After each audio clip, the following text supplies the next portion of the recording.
تیرے بغیر زندگی کیسے بسر کریں گے ہم، تیرے بغیر زندگی کیسے بسر کریں گے ہم، تجھ سے ہے زندگی میری تجھ کو نظر کریں گے ہم۔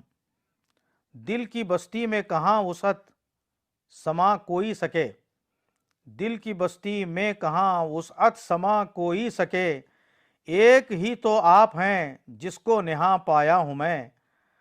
بہت یاد خسرو ہے آتا مدینہ، بہت یاد خسرو ہے آتا مدینہ، نہ چھوٹے کبھی یہ حرم یا محمد صلی اللہ علیہ وآلہ وسلم۔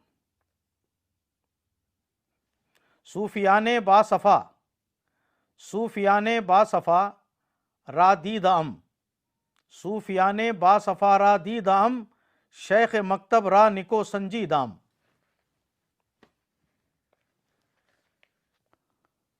ناظرین اکرام، تلاوت قرآن مجید اور نعت شریف کے بعد حضرت ڈاکٹر سید شاہ خسرو حسینی صاحب قبلہ دامت برکاتہم العالیہ زیب سجادہ نشین بارگاہ حضور سیدنا خواجہ بندہ نواز گیسو دراز رحمۃ اللہ علیہ و صدر نشین خواجہ ایجوکیشن سوسائٹی گلبرگہ، بانی چانسلر خواجہ بندہ نواز یونیورسٹی گلبرگہ شریف، خطبہ استقبالیہ کے لیے وہ تشریف لائیں گے۔ حضرت قبلہ سجادہ نشین بہت علمی اور ادبی شخصیت کے مالک ہیں۔ ان کی تعلیم کا جہاں تک تعلق ہے وہ بہت اعلیٰ تعلیم یافتہ ہیں۔ میک گل یونیورسٹی سے بھی آپ نے ریسرچ کیا ہے۔ انگریزی میں ایک تصنیف ان کی خواجہ گیسو دراز بندہ نواز آن صوفیزم کے نام سے شائع ہو چکی ہے 1983 میں۔ اس کے بعد یہ بہت پاکیزہ شاعری کا ذوق بھی رکھتے ہیں، تقدیسی شاعری کے حامل ہیں۔ میری مراد نعتیہ کلام ان کا بہت شاندار ہوا کرتا ہے، اور اس مجموعے کے ساتھ حضور سجادہ نشین صاحب قبلہ نے جو مقدمہ تحریر کیا ہے، نعت پر جو مضمون لکھا ہے، اتنا مضبوط، اتنا مربوط اور اتنا مبسوط ہے کہ نعت پر ریسرچ کرنے والوں نے بھی آپ کے اس وقی مضمون سے استفادہ کرتے نظر آ رہے ہیں۔ ورفعنا لک ذکرک کے نام سے آپ کا یہ نعت پر لکھا گیا مقالہ اور نعتیہ کلام اس میں شامل ہیں، وہ اشاعت پذیر ہوا حضور سجادہ نشین غفران مکان حضرت سید شاہ محمد حسینی والد بزرگوار موجودہ سجادہ نشین کے دست مبارک سے اس مجموعہ کلام نعتیہ مجموعہ کلام کی رسم اجرا عمل میں آئی تھی۔ اس کے بعد ہندوستان بھر میں جہاں جہاں وہ کتاب پہنچی اس پر لوگوں نے اپنے تاثرات قلم بند کیے۔ ہندوستان بھر کے مختلف رسائل اور جرائد میں آپ کے اس نعتیہ فن پر اظہار خیال کیا ہے، اور ہندوستان سے ایک تنہا رسالہ نکلتا ہے دبستان نعت کے نام سے۔ اس دبستان نعت میں بھی جو پہلا شمارہ نکلا ہے، اس پہلے شمارے میں حضرت سجادہ نشین بارگاہ بندہ نواز کا وہ نعت شریف پر لکھا گیا وقی مقالہ دبستان نعت کی زینت بنا ہوا ہے۔ دبستان نعت پوری دنیا میں جاتا ہے، اور پوری دنیا میں ہمارے سرکار سجادہ نشین بارگاہ بندہ نواز کے اس مقالے کو پڑھا گیا اور سراہا گیا۔ حضرت سجادہ نشین قبلہ روحانیات سے بھی بہت دلچسپی رکھتے ہیں، بلکہ روحانیات سے متمتع اور مستفید اور مستنیر بھی ہوتے رہتے ہیں۔ ان کے خود کلام سے یہ بات واضح ہو جاتی ہے، اور نثری کتابیں بھی آپ کی منظر عام پر کچھ آئی ہیں اور کچھ آنے والی ہیں۔ کچھ مقالے آپ کے تصوف سے متعلق آپ نے بیرون ہند بھی بہت سارے مقالے پیش کیے ہیں۔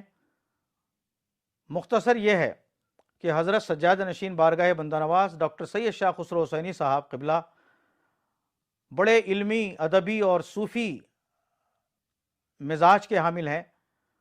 حضور بندہ نواز کی معرکہ آرا تفسیر جو گزشتہ 600 برس میں منظر عام پر نہیں آئی تھی، لیکن آپ کے سرکردگی میں نہ صرف یہ کہ اس کی پہلی جلد اشاعت پذیر ہوئی، بلکہ اس کا ایک ترجمہ بھی، اردو میں ترجمہ بھی آپ نے کروایا اور انگریزی ترجمہ بھی جاری ہے۔ اس طرح آپ کے علمی ادبی کارنامے بہت زیادہ ہیں۔ عوارف المعارف کو بھی آپ نے شائع کروایا، پہلا حصے کو، اور انشاءاللہ دوسرا حصہ بھی اگلے دنوں میں منظر عام پر آئے گا۔ وہ اسی کوشش میں لگے ہوئے ہیں۔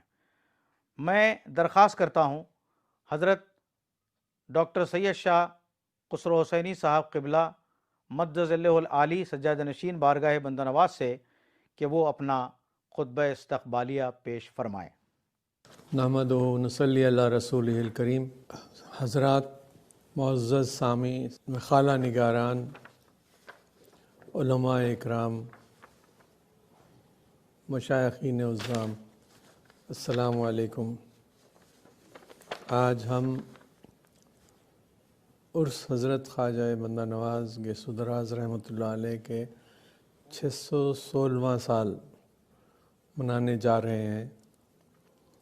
اسی کے ضمن میں ہر سال کی طرح سیمینار بھی منعقد ہوا کرتا ہے، اور اس سال بھی اسی سیمینار کے سلسلے میں آپ حضرات کے سامنے حاضر ہوں۔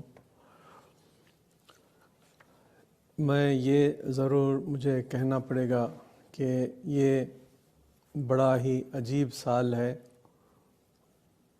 یہ پینڈمک کرونا وائرس کی وجہ سے سارا نظام، سارے دنیا کا نظام تقریباً درہم برہم ہو گیا ہے۔ اسی طرح عرس شریف کے بھی سارے تقاریب ملتوی کر دیے گئے ہیں۔ جو تقاریب ہم کر سکتے ہیں آن لائن، ہم اس کو کر رہے ہیں آپ حضرات کے لیے، کیونکہ ہم نے سب زائرین سے یہ گزارش کی ہے کہ وہ اس سال عرس میں نہ آئیں، کیونکہ حالات ابھی صحیح نہیں ہے، اور یہ بہتر ہے کہ سب اپنی حفاظت کر لیں۔ بہرحال یہ بڑا عجیب سال ہے ہر ایک کے لیے۔ عرس خواجہ صاحب خواجہ گیسو دراز بھی اسی طرح اس وائرس کی وجہ سے متاثر ہوا ہے، اور ہم بڑے ہی محدود طریقے سے عرس منانے جا رہے ہیں۔ حضرت خواجہ گیسو دراز 1400 عیسوی میں گلبرگہ تشریف لائے، اور یہاں 22 سال آپ مقیم رہے۔ 1422 میں آپ کا وصال ہوا۔ حضرت خواجہ گیسو دراز نہ صرف صوفی بلکہ بڑے ہی جید عالم بھی گزرے ہیں۔ آپ کے سارے تصانیف محققانہ انداز پہ لکھے ہوئے ہیں۔ بعض مقامات پر تو آپ نے یہ بھی ارشاد فرمایا کہ جو بھی میں لکھتا ہوں وہ الہامات ہیں، مجھ سے جو کہا جاتا ہے میں وہ لکھتا ہوں۔ جس طرح تفسیر ملتقط میں بھی آپ نے فرمایا کہ میں یہ تفسیر یہاں سے نہیں لکھ رہا ہوں، وہاں سے لکھ رہا ہوں۔ یہ خواجہ گیسو دراز کا بڑا عالمانہ انداز تھا۔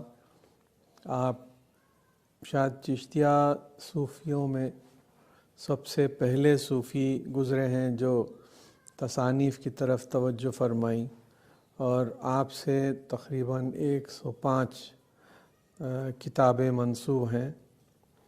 یہ بعض مقامات پر 125 کہا گیا ہے، لیکن ہم کو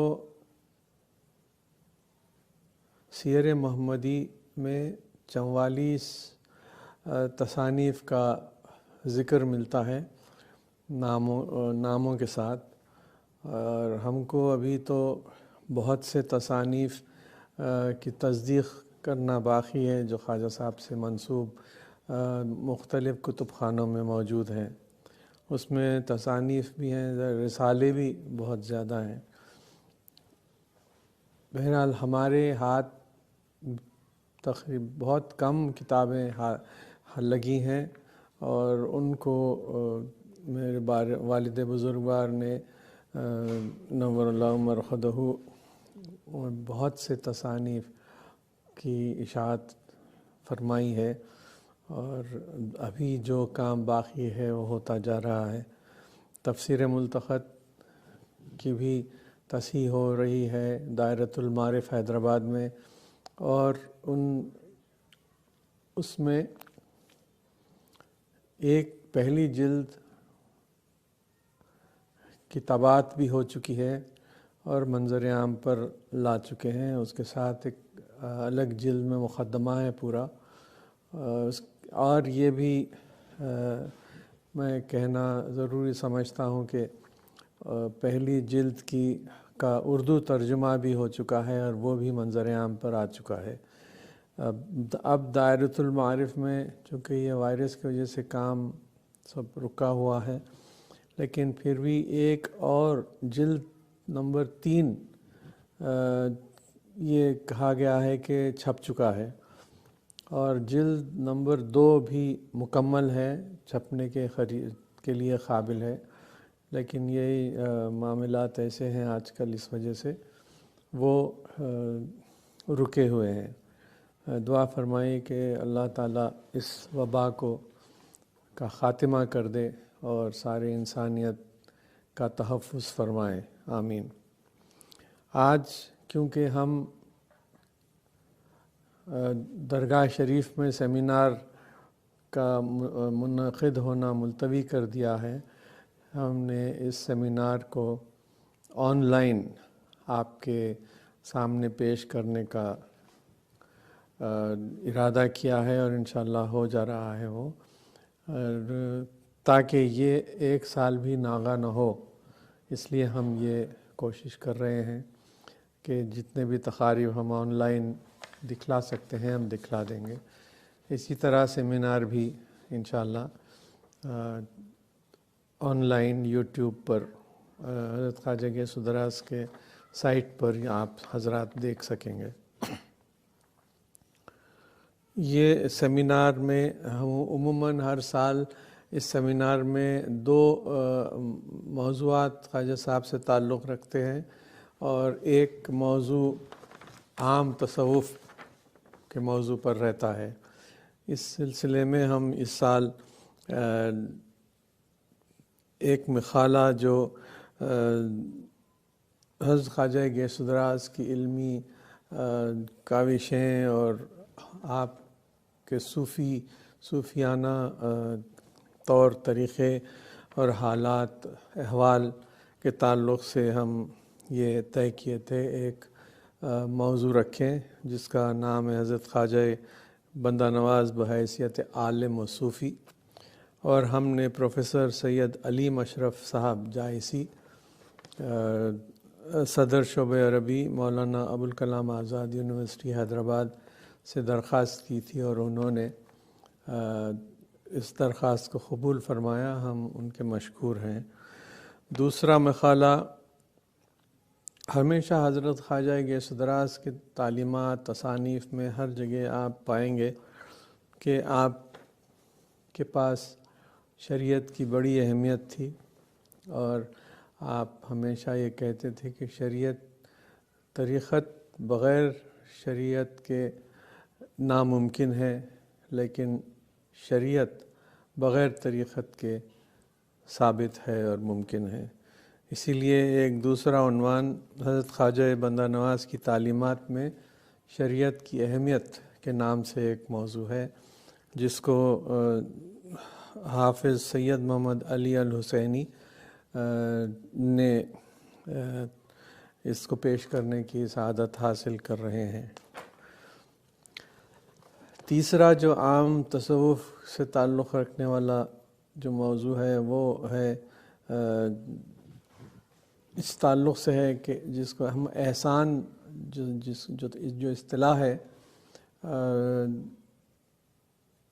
نماز میں جب کوئی بھی نماز کی نیت باندھ کے کھڑا ہو جاتا ہے تو وہ اس کو یہ چاہیے کہ یہ تصور کرے کہ وہ خدا کے دربار میں اس کے سامنے کھڑا ہوا عبادت کر رہا ہے۔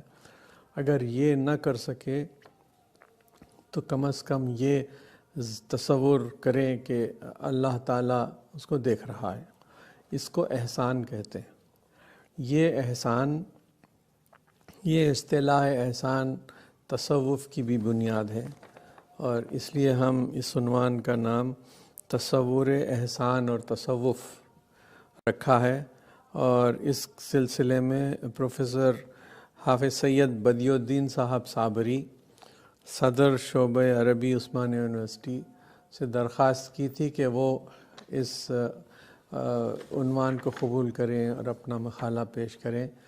ہم کو مسرت ہے کہ انہوں نے اس کو قبول کیا اور وہ ان کا مقالہ آپ کے سامنے پیش ہوگا۔ یہ سب کے ویڈیو کیے ہوئے ہیں اور امید ہے کہ آپ لوگ اس سے استفادہ فرمائیں گے۔ میں سارے مقالہ نگار اور سارے سامعین کا خیر مقدم کرتا ہوں اور پھر سے معذرت چاہتا ہوں کہ یہ ناگزیر وجوہات کی وجہ سے ہم سیمینار کو ملتوی کیے ہیں، لیکن آن لائن آپ کے سامنے پیش کر رہے ہیں۔ دعا فرمائیے کہ حالات بہتر سے بہتر ہو جائیں اور اللہ تعالی ہم سب کا تحفظ فرمائے۔ آمین۔